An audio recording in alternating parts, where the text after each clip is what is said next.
Welcome to All Set for Sunday, a podcast for busy and distracted Catholics to be a little more prepared for Sunday Mass. My name is Scott Williams. My co-host is Jeff Traylor. Hey, Jeff. Hey, Scott. How's it going? Good. You talk for a few minutes while I fix the camera. Okay. It's going good. We're here with the podcast. We're just adjusting the camera. I didn't need to be in there. I'm never that felt valuable. very odd that I was really the only one in frame. Yeah, you're right.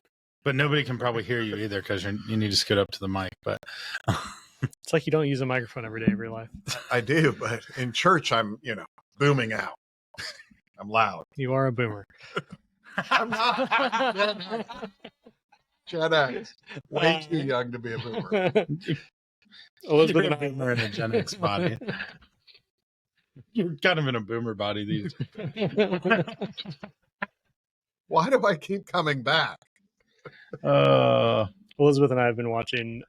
Father Peter Marshall is our guest. I thought you did that already. No, you were here. I was doing very technical fixes to push the camera back.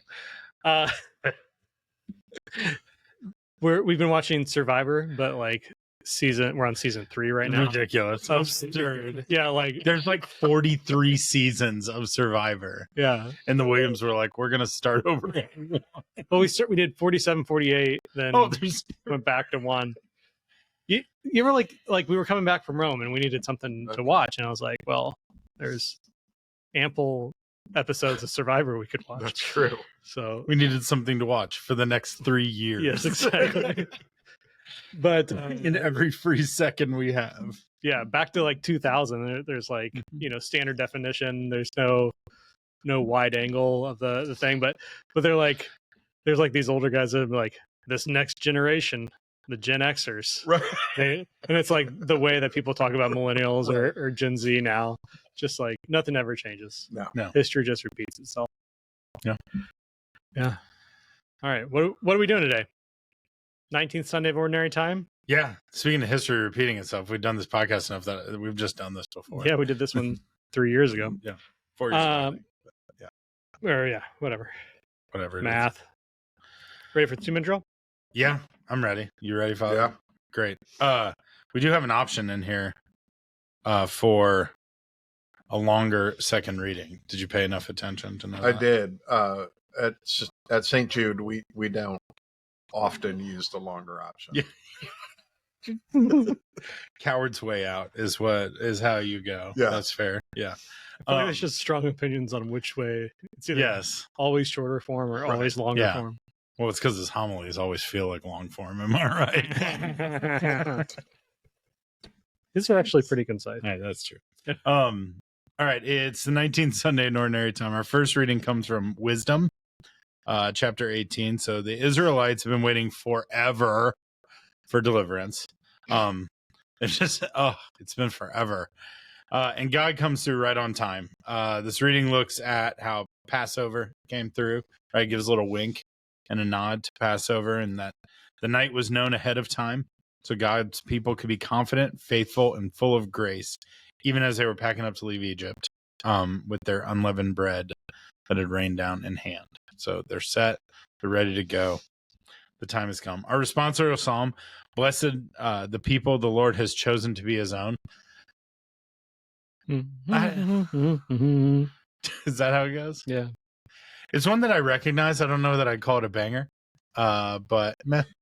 Yeah, the typical setting's got kind of a weird rhythm to it. Yeah, which may be why it sticks with me, but yeah. You're right. But it can't be just sung out. Yeah, it's not that just, Sorry, I have psalm questions. I remembered now. I have some feelings about the. I got more questions than the Bible's got psalms.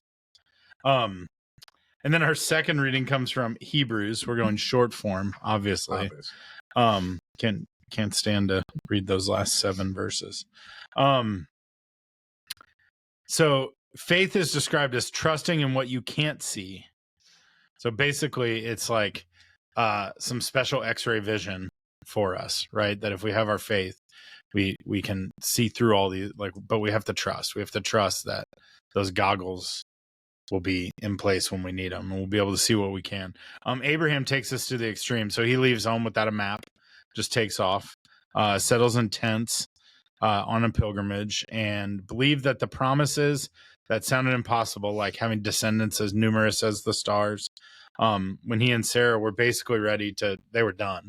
They're seniors. They're done. I think we had that a couple weeks ago where Sarah finds out that she's pregnant. But they thought they were done. Now they're all of a sudden promised all these descendants. But he just trusts and he goes. And his faith has made him a model for all of us that, like, we should all seek a better homeland, quote unquote, right? A better place, a better service to the Lord and presence in heaven. And then we have our gospel reading. Speaking of, short form, great. This is, I'm glad I asked earlier. I hadn't noticed that there was a long form here. There is 2 long forms. Get ready, preview. I get to say gird your loins, even in the short form. So our gospel reading comes from Luke chapter 12, 32 to 48. Jesus said to his disciples, "Gird your loins and light your lamps, and be like servants who await their master's return from a wedding, ready to open immediately when he comes and knocks. Blessed are those servants whom the master finds vigilant on his arrival. Amen, I say to you, he will gird himself, have them recline at the table, and proceed to wait on them. And should he come in the second or third watch and find them prepared in this way, blessed are those servants. Be sure of this, if the master of the house had known the hour that the thief was coming, he would not have let his house be broken into. You also must be prepared, for at an hour you do not expect, the Son of Man will come." All right, there we have it. Did Jeff get anything wrong, Father? Not that I know of. Great. Should we trust that? It's good enough. What are you preaching on this weekend? I think preparation. Yeah? Yeah, right? Like, be prepared. There's an urgency and a movement, right? Like make a storm shelter? Yeah. Like that kind of prepper? In all the readings. What was it? What was it? The year 2000? Y2K? Yeah. Y2K. That was the biggest disappointment of my life. Because you thought the world was ending? I did. And I thought we could say hope. All right. Prepared. You know, But a great Seinfeld episode. Apocalypse never hurt anybody. I think it's going to happen, right? Yeah. I'm ready. Jesus and I are good. We should talk about Y2K here at the end. Anyway, that was a wild thing. Okay. But yeah, so all the readings are about like getting ready and being on the move. We've got boxing, Abraham and Passover and Jesus, and no one knows the hour, so just constant vigilance. And I think that's hard, and so we need regular reminders to be ready, right? To get shaken out of our satisfaction, our complacency, and be alert again. Okay. How do we do that? How do we get shooken up? Well, it helps if you have like a obnoxiously loud pseudo-Baptist preacher. Hammering away. I wouldn't call you loud. No? Obnoxious, Right. pseudo-Baptist. But not loud. Yeah. I think prayer, of course, is the foundation for everything, right? And it's difficult to get complacent when we have a pattern, a habit of prayer, of deciding to actively listen for God's voice. But I think also, like, what are we doing? What are we content to just go to Mass every Sunday? Well, frankly, most Catholics aren't even content to do that. But are we content to just go to Mass, or are we really seeking to build the kingdom and be engaged? Right? Yeah. I feel like priests have a little bit of a cheat code because you have to go and say daily mass, and you have to read the liturgy of the hours and some of those kind of regular. By the way, do you guys actually do that? You guys do that? The whole thing, all of it? What do you mean by all of that? There's a lot of words in the liturgy of the hours. Yes. And you say it every day? Yeah. 5 times. Like, how much time is that? It's about 2 hours. So 2 hours out of your day, you were just praying out of a book. Isn't that what we want? Yeah. Like, that's what I want my priest doing. And I feel like we've talked about it here before, just like hearing stories of like, it's one of the first things you hear about that goes, but you hear about it way too late for a priest who like starts to struggle and fall away from his vocation, is that, you know, they'll go back and say, were you consistently I can see why it's like designed to be a communal prayer, because it's a lot. Yes. But good on you. Yeah. I think that's great. I just thought they were all lying about it. Well, no. I just like, I have gone through and like, okay, I'm gonna pray morning prayer this week. I'm very much like a seasonality of prayer type of person. I will dabble in this every once in a while. I've never been like the, you know, every day I have to do this ritual every single, I don't know. I wouldn't be able to do it. Yeah, you get on a streak and you're like, oh, I like this. Right. So like recently I've been dabbling in the liturgy of the hours, and one day I was like, all right, I'm going to do it all. I'm going to do all the things. And that hadn't happened yet. Right. Because it's a lot of stuff. I don't know where you guys find the time. Yeah. That's part of why if a priest says he's busy, you got to think, well, 2.5 hours out of his day is taken up with formal prayer, the liturgy of the hours and daily mass. So you like schedule it? Is it like in your calendar? You don't take meetings during this time because you got to do the prayers? I will say, so officer readings and morning prayer and night prayer are not generally scheduled for me, because I get up and I do officer readings and morning prayer and then night prayer like before I go to bed. So I generally don't have things going on in those times. But yeah, like evening prayer's got to be thought through, and midday prayer has to be thought through. So yeah. Okay, so you guys got a little bit of a cheat code, and maybe we should just take that cheat code too. But for people that are... It's a really hard cheat code. Right. Yeah. It's just requirements and obedience, not necessarily a cheat code. Cheat code is do a lot more. Yeah. But what advice do you give to people that are struggling with finding time for prayer? Please say, pray the liturgy of the hours. Right. 5 times a day. I think if a typical married person with kids can find 10 minutes a day, then they're doing great. Okay. Just start somewhere. Is that what you're saying? Right.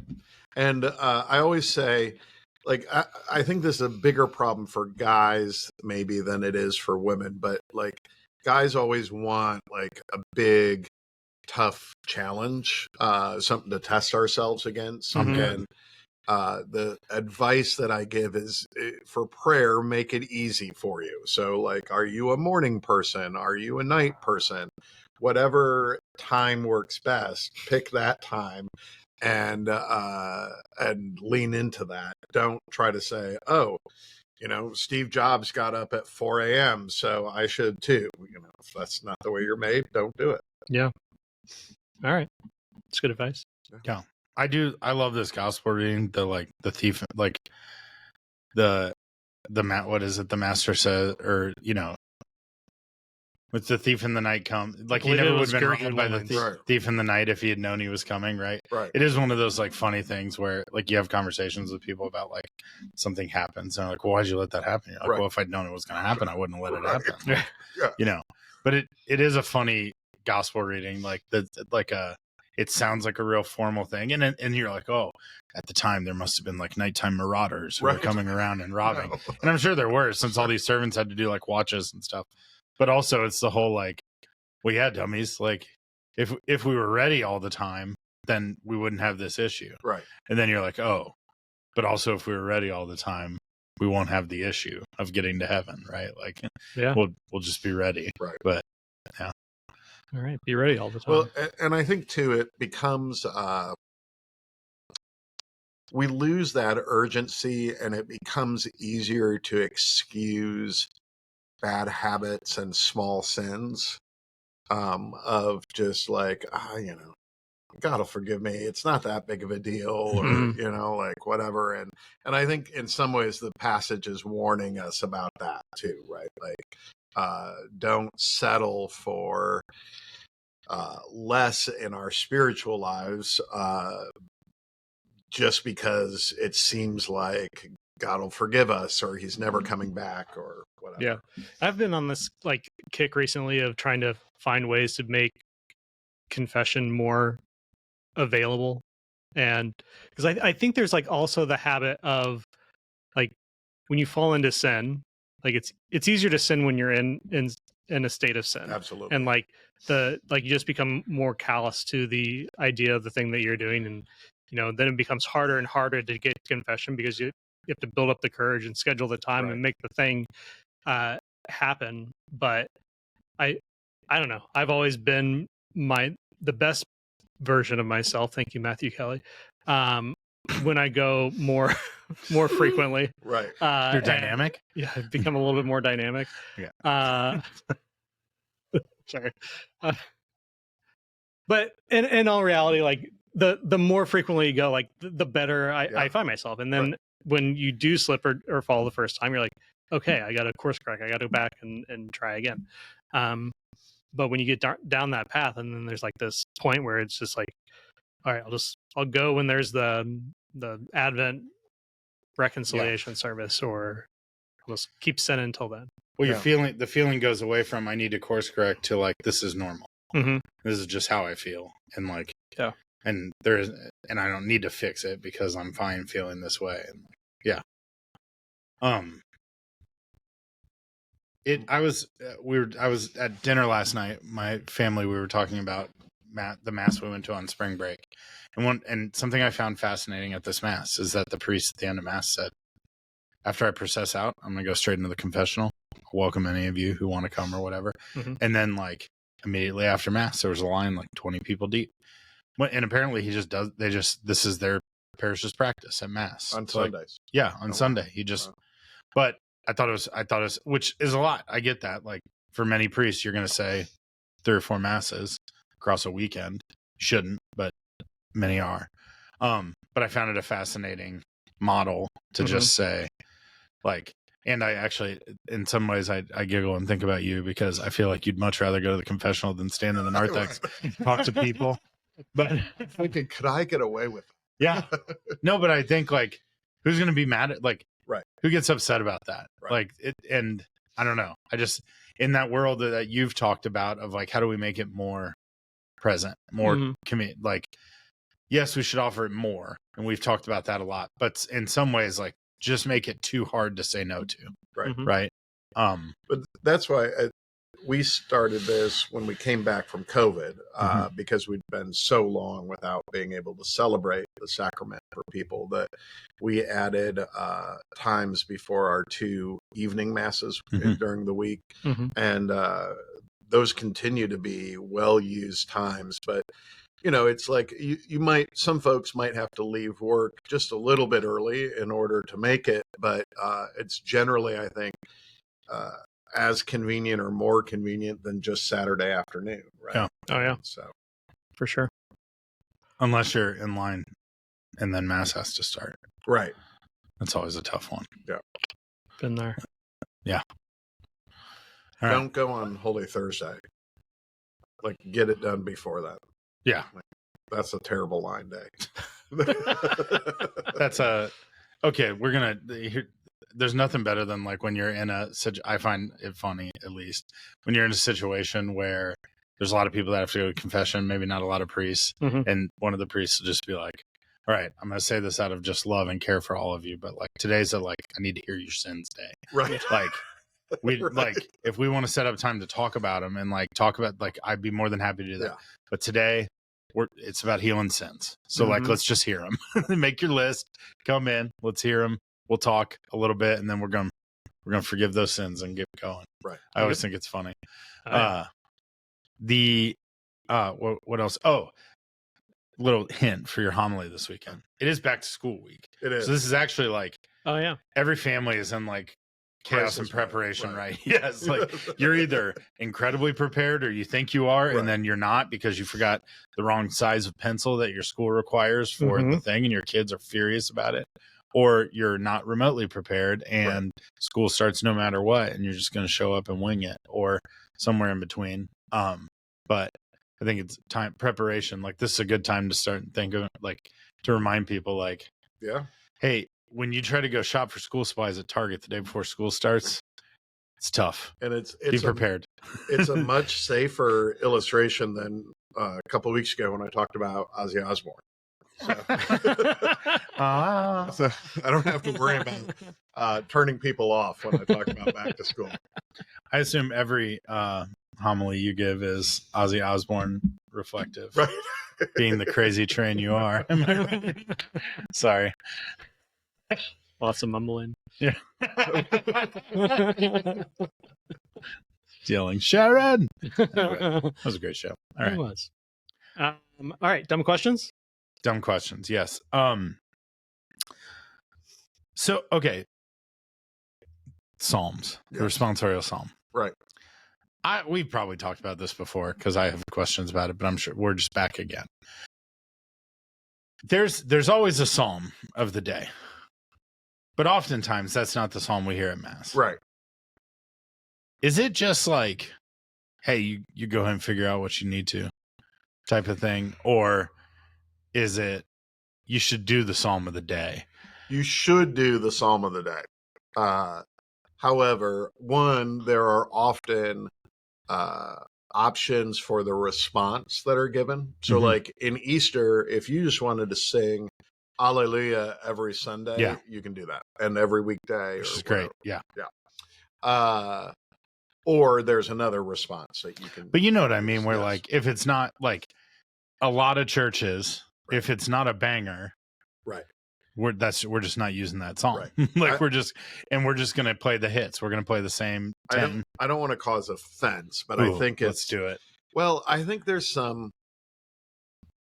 laziness on the part of musicians where they're like, I don't want to teach the cantor a new song, or I don't have time to teach a cantor a new song. And so we'll just pull out a standard and go with that. But can you do like a standard thing, just change the words? You know what I'm talking about? Like, I feel like there's like a standard cadence that you can sing. Yeah, we call that chant. Yeah, that one. Yeah. Yeah. Yes. No, and I don't think there's many psalms out there that don't have some musical set to them. Right. Like there are centuries of liturgical musicians, and right now, like people are constantly putting out new like. But I think with chant, it is a lot easier once you learn the 8 chant tones or whatever. Then you can just be like, okay, we're going to use an upbeat tone or a kind of lower tone and go with that. So last week I was like hyped because we had like if today you hear his voice, not your heart. I love that song. Great. I think it's great. Setting. Yes. And then I went to a mass where that was not the psalm we did, and I was like, "What are we doing?" Anyway, and like I get if sometimes there are harder ones, but also like I'm lucky and I go to a parish with beautiful liturgical music, and I am a proponent of like play the hits at Mass. Right. I think like you want people to participate and sing, play the hits, play music they know, do it well, do it loud, and other people will sing. But I can often, not with our individual cantors, but like with the musical, like the collections of people who do Mass, I can usually like look up there and be like, it's going to be one of these 6 psalms today. Like that's what we're going to do because that's their set. That's what they do, right? Yeah. So anyway, that reminds me of a note to tell you when we get off air, Father. Okay. Something that's not safe for air. Well, just not relevant. All right. Second, we were talking about your microphone at the beginning here. Right. Now you don't know how to use one. This guy. How hard in like scale 1 to 10, genuinely, when you go to a new church or whatever, how hard is it to figure out like the mic packs? Oh gosh. Like mic packs seem like this is our next business. Nobody steal this. This is our next business idea. We're gonna make like super easy on-off switch mic packs. Right. Not like a tiny little switch that you have to like grind your finger into to like but like we're just gonna make it like a big time switch. I should not have to gird my loins. Yes. To see if the light is green or red. Yeah, just be able to know. Right. Yeah. Like right.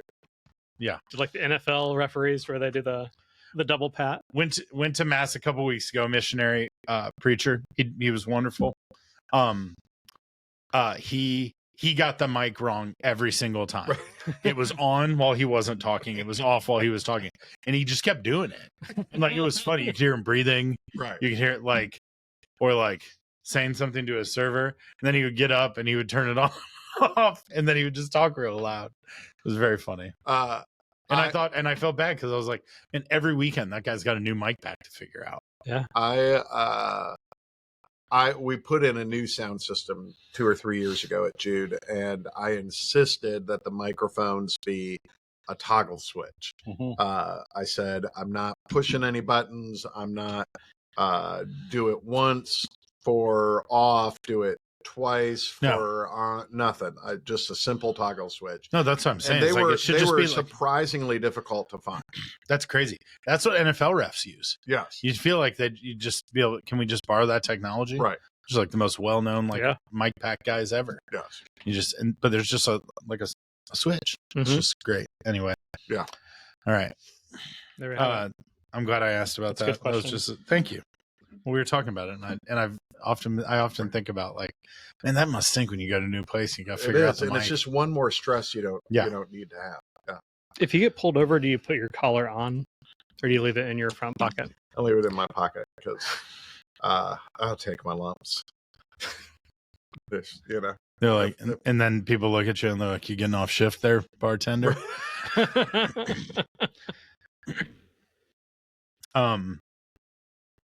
Oh, let's talk Y2K. Okay. You guys remember that? Yeah. Remember how, so for those listening who don't know or don't remember, the Y2K scare was the fear that lazy computer programmers who were building programs in the 80s and 90s had never thought computer technology would last into a 4-digit world. Right. And so all dates and all computer programming just had the last 2 numbers of the year. So the whole thought was, well, when we hit the year 2000, every computer shut down because it's year 0 and it won't know what to do because computers don't like zeros. Right. That was why.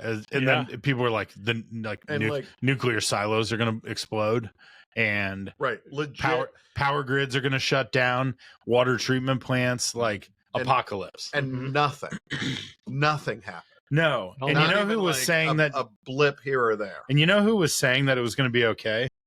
Computer people. They were like, yeah, just here's an update. Just like just go ahead and just update this. And but it was on the news for an entire year. So I thought of it because you were talking about being prepared for a disaster. Yeah. But my wife loves to talk about how her uncle had they had a Y2K survival, their basement was stocked. Nice. They were ready. They had this whole thing, and her dad would his brother would mock him, but he had his own, but it was a flashlight, a pack of M&Ms. So it was just, but he actually kept it. He still has it, I think, maybe his Y2K survival kit, but it was only, it was just M&Ms are going to be gross. Yeah, it was just a half. I think he's cruised through him at this point, but it was just a half dozen random items in a bin. And I found a house for your uncle-in-law. Is that it? What is it? Uncle-in-law? Sure. Yeah. Yeah. It was a old missile silo that was decommissioned. Oh yeah. And now it's just some guy's house. That's awesome. But it was for sale. It was I saw it on Zillow. Ultimate Preppers Home. It's a lot of stairs. Yeah. Probably. I don't know. Have you given one? That's the takeaway. The lazy priest. Yeah. That's a lot of stairs to climb every day. All right. Here's my other thing I got for you. Right. Father, so we had a new guest on last week. I don't know if you actually listen. I think sometimes you might listen. I do. Oh, yeah. Yeah, Father Cody Owens was on last week. Oh, I heard about this. Like an outsider. Diocese of Lafayette in Indiana, yes. He's the chaplain at Guerin Catholic. Okay. Wonderful. And so before he came, I just got into ChatGPT and was like, tell me about Father Cody Owens, because I was like, that'll help me get some information. So then today I was like, I wonder what I can find out about Father Peter just from AI.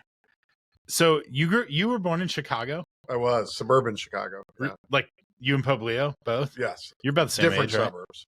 Yeah. He is 17 years older than Okay. me.